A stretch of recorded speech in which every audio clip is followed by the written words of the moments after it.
Welcome to our video on how do I use PrismJS when importing into a web component. If you're a web developer working with web components, you might have come across PrismJS, a popular syntax highlighting library.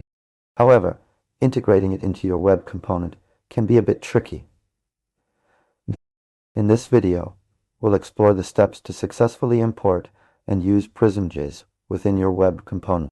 By the end of this video, you'll have a clear understanding of how to leverage PrismJS' powerful features in your web development project. To start using PrismJS with your web component, it's essential to understand how web components work. Web components are essentially custom HTML elements that can be used in web pages and web applications. They provide a way to encapsulate functionality and styles into reusable pieces of code. When importing libraries like PrismJS into your web component, you need to ensure that the library is properly loaded and configured. One common approach to importing PrismJS into your web component is by using ES module.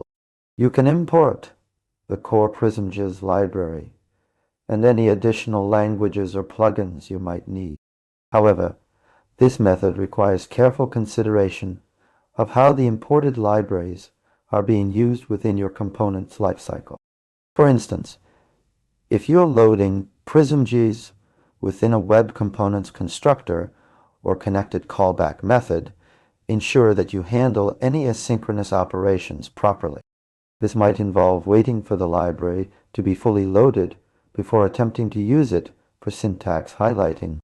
Another crucial aspect is handling styles and themes provided by PrismJS. Since web components are designed to be self-contained, you'll need to take care of importing or loading the necessary CSS files that come with PrismJS. This ensures that your syntax highlighted code looks consistent and visually appealing within your component.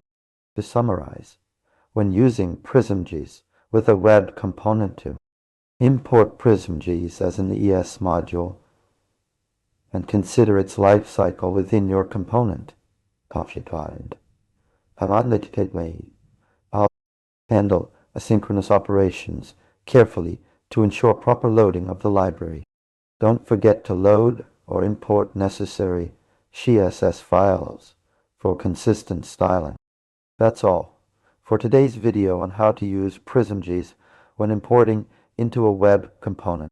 We hope this explanation has provided you with a solid foundation for integrating syntax highlighting into your web development project. If you have any questions, please leave them in the comments below. Don't forget to like and subscribe for more content related to web development and programming. In our next video, we'll explore another essential topic that will help you enhance your skills as a web developer. Thanks for watching.